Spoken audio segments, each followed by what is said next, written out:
I'm guessing you want to know how it's like to turn vocals that sounds like this. My soul like charcoal. Into something that sounds like this. My soul like charcoal.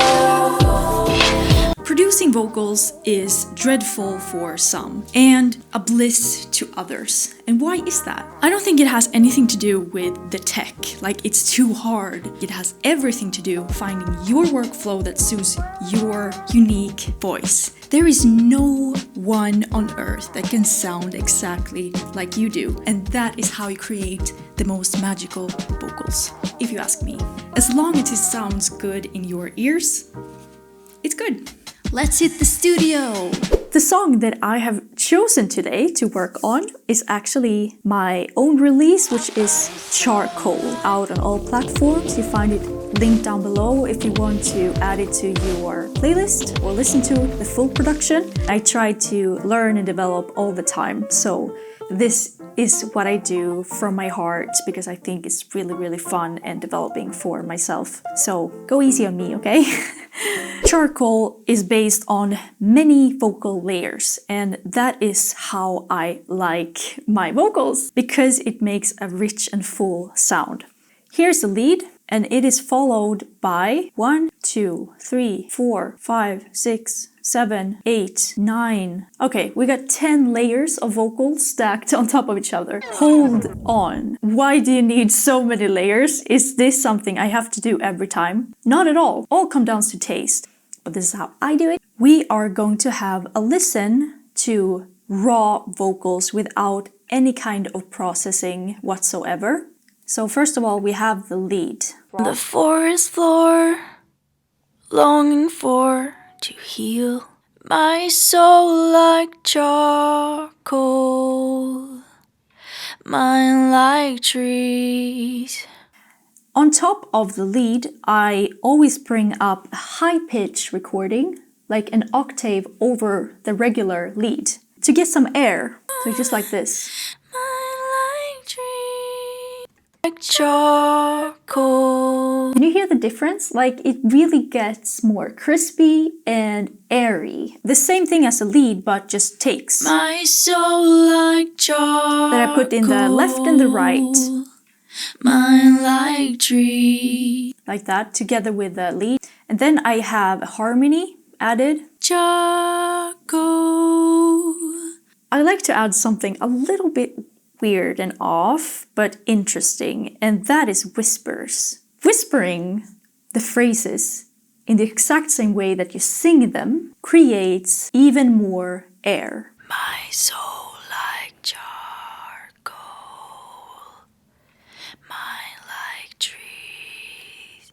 Yep, this is a little trick. To top it off, the vocal stacking is to use ad-libs. And ad-libs is pretty much the in-between things that you hear in music that is not the lead vocal, but it's something that just fills in and creates something fun in the song. I added stuff like this. Being here, nothing else is real. My soul like is almost calling and then answer. Great technique to create a hook. The last but not least part that takes this vocal stack from, cool, into pro. I'm going to show you what that is. We haven't even started with the processing yet. This is only the layers. Something that sounds like this. My soul like charcoal, mine like trees.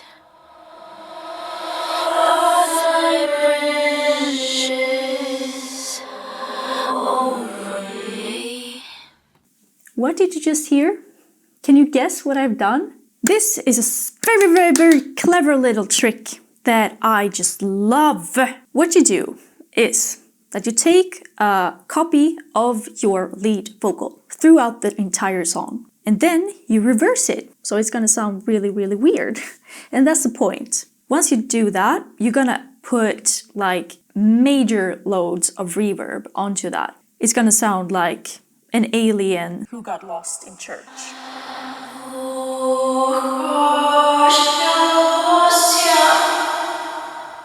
After that, you're going to export that track. And then you bring it in again as an audio file. You're going to reverse it again. And what happens then is that you get this.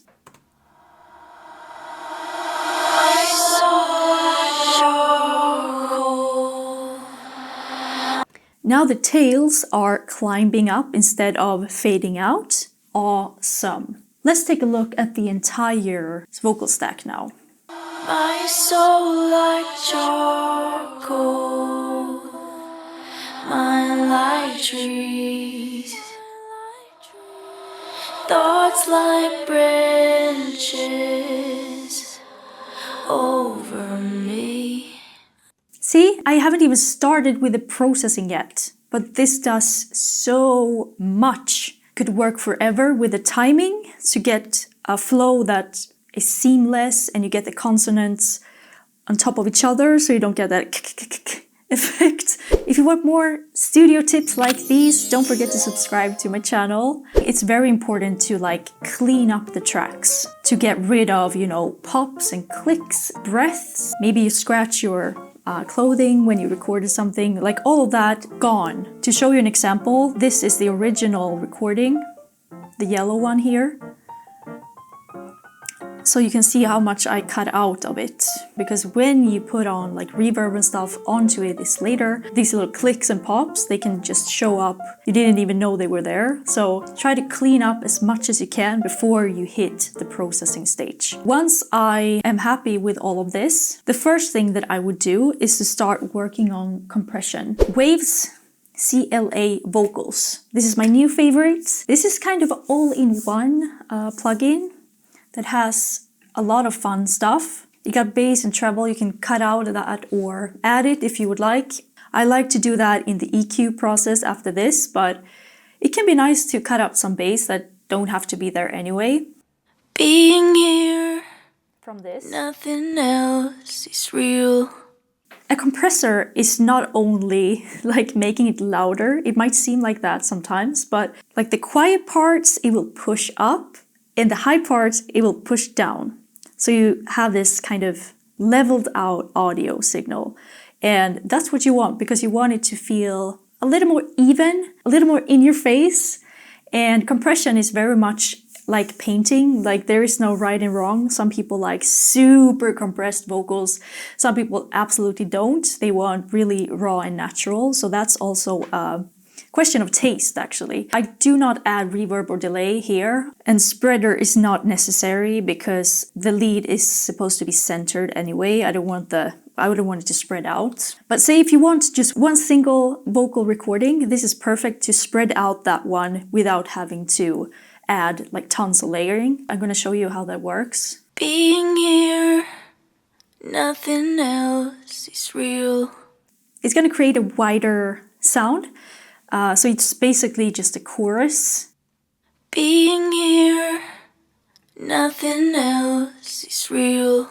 I use that sometimes, but in this particular track, the lead vocals is supposed to be centered like this. I want it to be straight in the face.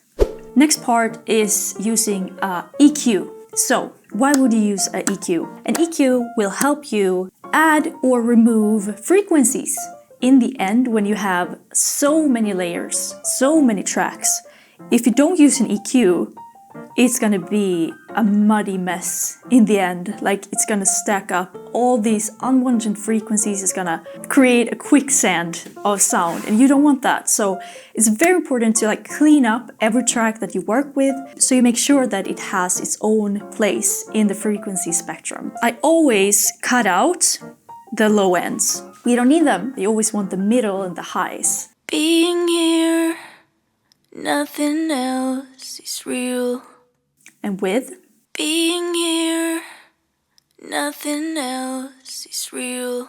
So what I did here is to remove the low end and remove a little bit around 500 because there's where the mud is. Next part is to add a little bit in the higher frequencies because it creates this little glittery thing.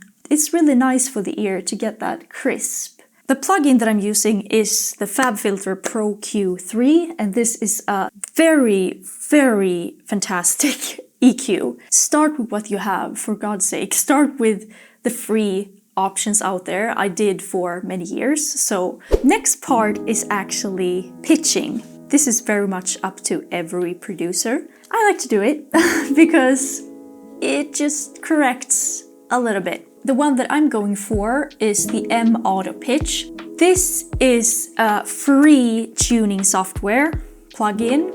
When it comes to pitching, just please take it easy. You don't want to sound like T-Pain unless that's your style. You know, it's not my style. So I try to tone it down a little bit. Being here, nothing else is real.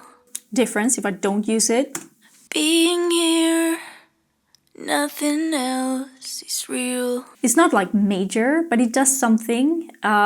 Just those little bit that are a little bit off, it just, it's on pitch and it's nice. It's nice for my ears. I've also used something that is called J37. This is a Waves plugin, a tape replica, basically. What I like with this is that it creates a little bit of saturation to the lead vocal, because I want the lead obviously to be separated a little bit from the rest of the track, so I want to push that a little bit more. So I use the saturation knob down here, and sometimes a little bit on the out level here to get a little bit of distortion, but just so slightly, so slightly. Being here, nothing else is real. And with being here, nothing else is real. There's just a little bit more air and saturation, and it just adds in the mix. The next is the DE-ESSER. What a DE-ESSER does is to tone down the sharp noises, like the like all of those sounds that really just gets in your brain, not in the good way. A DE-ESSER will solve that problem and take care of that. Always use a DE-ESSER if you love compression a lot and use it like to the maximum. The last part really in this chain that I use for this production is reverb. With my absolute favorite reverb. Can you guess what it is? If you guessed the Valhalla Vintage Verb, you are correct. This is my absolute favorite reverb at the moment. It's just amazing. It is not free, unfortunately, but Valhalla has other free plugins. My soul like charcoal, mine like trees, thoughts like branches over me. There are two things that I want to talk about when it comes to reverb. The first part is you don't want it to take over your entire track. I know, I'm all about the ambience, I love the soundscapes and everything. If you use too much reverb, it's just gonna mud everything up and it's not gonna be nice, trust me. Like, it's not nice. EQ the reverb. You're like, what? Yes, this is the truth. By using a low cut, I'm just removing all of the muddiness. Being here, See here? nothing else is real. And the more you remove, the thinner it's gonna sound. Being here, nothing else is real. Just if you hear the difference, if I don't EQ this. Being here, nothing else is real. Can you hear that?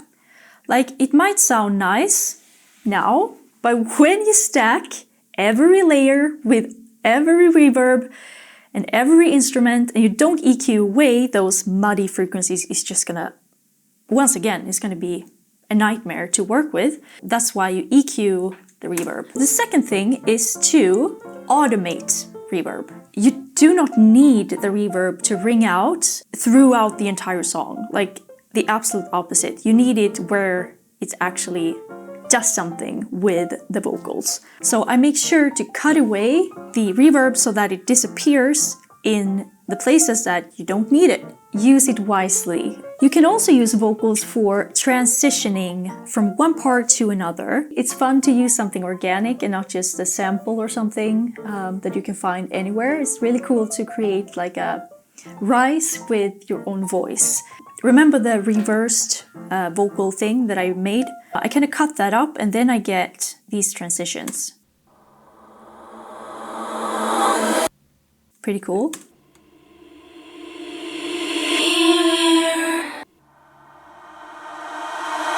So this is the processing for the lead vocal, and for the rest of them it can look a little bit different depending on what I want to do. Like the ad-libs, I want them to be very, very in the background and very big, so they could sound like this. For this I've only used compression, EQ, pitching, and a huge reverb onto this, and it sounds like that.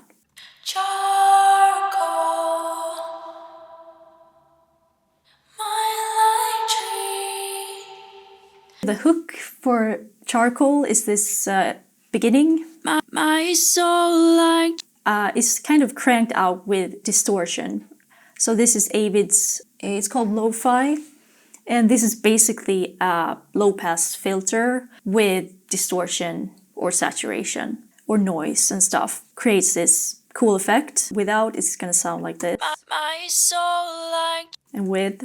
My soul like. I'm gonna let you have a listen now to the entire track, but without the processed vocals, and then I'm gonna add the processing, and then you can see the difference.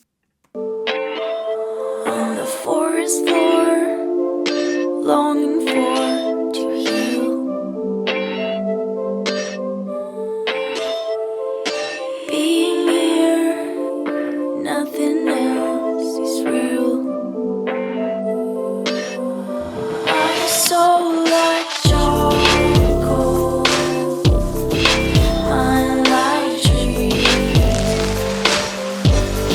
You know, it sounds not that good. It's very thin, it's very boring, and nothing really stands out, right? So now let's listen with the full production, with the processing, and see what happens. On the forest floor, longing for to heal. Being here, nothing else is real. My soul like charcoal, mine like trees. Thoughts like branches over me.